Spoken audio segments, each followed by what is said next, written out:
दोस्तों, great India YouTube channel में आपका फिर से स्वागत है। यह है फ्यूचर लर्निंग प्लेटफॉर्म। तो आज के अपने एमसीक्यू सीरीज, चलो वीडियो को स्टार्ट करता हूँ। और सबसे पहला क्वेश्चन, तो इस क्लास में आप वेरी इंपॉर्टेंट एमसीक्यू सीरीज रहेगा आज की। तो चलो सबसे पहला क्वेश्चन है कि एक्सेल में डिफ़ॉल्ट सेल अलाइनमेंट होता है। तो सेल कंटेंट जो अलाइनमेंट होता है डिफ़ॉल्ट क्या होता है वो बताना है। तो जैसे एमएस एक्सेल में आपने देखा ये कॉलम है और ये रो है। तो यहाँ पे आपको कोई भी टेक्स्ट हो और कोई नंबर हो, तो इनका जो अलाइनमेंट होता है क्या होता है डिफ़ॉल्ट वो बताना है। तो आपको ध्यान रखना है जो टेक्स्ट का जो अलाइनमेंट होता है वो होता है लेफ़्ट। क्या होता है? लेफ़्ट। और नंबर जो होता है हमेशा कहाँ पे लिखा जाता है? राइट साइड में। तो टेक्स्ट यहाँ पे आता है और नंबर इस साइड में आता है। तो इसका जो सही आंसर होगा वो होगा सी। तो फर्स्ट का सही आंसर है सी। नेक्स्ट, निम्न में से कौन सा विकल्प पैराग्राफ में बुलेट हटाने के लिए वर्ड को निर्देश देने के लिए सहायक नहीं है? सहायक नहीं होगा तो वो कौन सा है यहाँ पे? वो होगा स्टैंडर्ड टूल बार पर अंडू बटन दबाएं। तो यहाँ पे इसका जो सही आंसर है वो है बी। नेक्स्ट, प्रिंट करने के लिए कौन सा मेन्यू चुना जाता है? तो प्रिंट करने के लिए कौन सा मेन्यू चुना जाता है? File menu. और प्रिंट की जो शॉर्टकट की होती है वो होती है कंट्रोल के साथ पी। और प्रिंट प्रीव्यू की जो शॉर्टकट की होती है वो आपको ध्यान रखनी है यहाँ पे कंट्रोल के साथ F2। नेक्स्ट, फोर्थ क्वेश्चन कह रहा है यदि आप एक्सेल वर्कशीट पर क्या देखेंगे ये सीमित करना चाहते हैं कि आप किस डेटा फंक्शन का उपयोग करेंगे।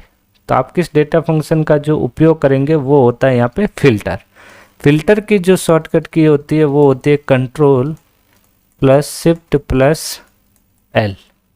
शॉर्ट जो होता है ascending order and descending order जो यूज किया जाता है उसे शॉर्ट कहा जाता है। नेक्स्ट, 5 नंबर, जब आप दस्तावेज, ग्राफ और चित्र बनाते हैं तो कंप्यूटर ये डेटा कहाँ रखता है? तो ये जो डेटा रखता है वो रखता है मेमोरी के अंदर। तो सही आंसर होगा इसका डी। नेक्स्ट, ऑल्ट F4 का उपयोग किसके लिए किया जाता है? ऑल्ट F4 का उपयोग ये जो होता है कंप्लीट प्रोग्राम एग्जिट करने के लिए किया जाता है। तो यहाँ देख सकते हैं वर्तमान में सक्रिय प्रोग्राम को बंद करने के लिए। तो इसका सही आंसर होगा ए। 7th क्वेश्चन, किसी कॉलम को चुनने के लिए सबसे आसान तरीका क्या है? तो कॉलम को सेलेक्ट करने के लिए जो सबसे आसान तरीका है वो है कॉलम हेडिंग पर क्लिक करके। तो यहाँ पे इस तरीके से ये जो कॉलम होता है और ये रो होता है। तो इस कॉलम को सेलेक्ट करने के लिए आपके जो अल्फ़ाबेट दे रखे होते हैं ऊपर ए बी, ये हेडिंग बार होती है, इससे आप आसानी से सेलेक्ट कर सकते हैं। नेक्स्ट, पावर पॉइंट में एक हैंडआउट मास्टर क्या है? तो पावर पॉइंट में एक हैंडआउट मास्टर क्या करता है? ये अपनी प्रेजेंटेशन से स्लाइड रिप्रेजेंटेशन का प्रिंट आउट होता है। तो यहाँ पे इसका सही आंसर होगा डी। डॉट पीपीटी क्या होता है आपको पता होना चाहिए। ये जो होता है पावर पॉइंट का एक्सटेंशन होता है। ये होता है पावर पॉइंट का एक्सटेंशन। डॉट docx ये जो एक्सटेंशन है एमएस वर्ड का है। और वो कौन सा वर्ड है? ये 2003 का।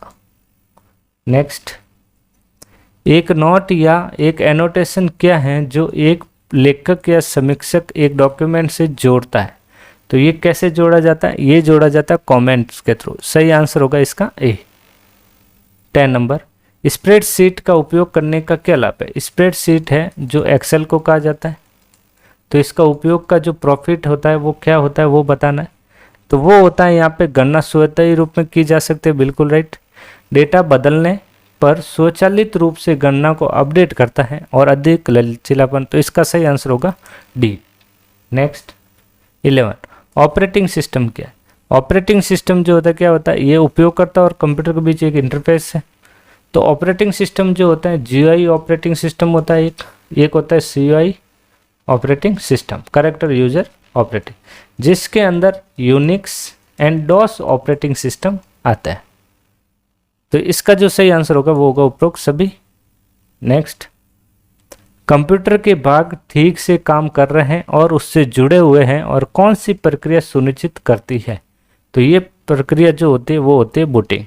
जो कंप्यूटर जो स्टार्ट किया जाता है उस प्रोसेस को क्या कहा जाता है? बूटिंग कहा जाता है। तो कंप्यूटर स्टार्टिंग जो प्रोसेस होती है उसे क्या कहेंगे हम? बूटिंग कहेंगे। नेक्स्ट, 13 नंबर, एक समय में एक से अधिक एप्लीकेशन चलाने के लिए ऑपरेटिंग सिस्टम की क्षमता को क्या कहा जाता है? तो यहाँ पे इस क्षमता को कहा जाता है मल्टीटास्किंग। नेक्स्ट, निम्नलिखित में से किसका उपयोग ओपन प्रोग्राम के बीच स्विच करने के लिए? तो कोई भी प्रोग्राम जो टास्क बार होती है और इसके नीचे जो यहाँ प्रोग्राम चल रहे होते हैं, तो इसको स्विच करने के लिए कौन सी की दबाई जाती है? ऑल्ट के साथ टैप। तो इसका 14 का जो सही आंसर होगा वो होगा ए। नेक्स्ट, टेक्स्ट की पंक्ति के शुरुआत में जाने के लिए कौन सी कुंजी दबाई जाती है? मतलब टेक्स्ट की पंक्ति में, मतलब पंक्ति में लाइन अभी आप टाइप कर रहे हो यहाँ पे हो और यहाँ पे आना है आपको डायरेक्ट, तो इसके लिए कौन सी की दबाई जाती है? वो दबाई जाती है होम। नेक्स्ट, निम्नलिखित में से कौन सी कंप्यूटर में इस्तेमाल होने वाली भाषा है जो मनुष्य की भाषा के समरूप और समझने में आसान है? तो वो कौन सी लैंग्वेज होती है? वो होती है हाई लेवल लैंग्वेज। तो सही आंसर होगा 16 का सी। नेक्स्ट, प्रथम इलेक्ट्रॉनिक डिजिटल कंप्यूटर का क्या नाम था? प्रथम इलेक्ट्रॉनिक डिजिटल कंप्यूटर में निहित था, क्या था यहाँ पे? वो था यहाँ इलेक्ट्रॉनिक वॉल्व्स। सही आंसर होगा ए। नेक्स्ट, जब कंप्यूटर एक निर्देश की इंटरप्रेटिंग और एग्जीक्यूटिंग कर रहा हो तो घटित होने वाली घटना का क्रम क्या होगा? तो वो क्रम होगा इंस्ट्रक्शन साइकिल। सही आंसर होगा इसका बी। एक विंडोज यूटिलिटी प्रोग्राम है जो अनावश्यक खंडों को हटा देता है, फाइलों को पुनः व्यवस्थित कर देता है और संचालन के अनुकूल फाइल और अप्रयुक्त डिस्क का स्थान व्यवस्थित करता है।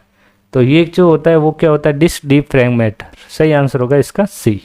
नेक्स्ट, डॉस में डिस्क नाम का एक सेट करने के लिए किस कमांड का उपयोग किया जाता है?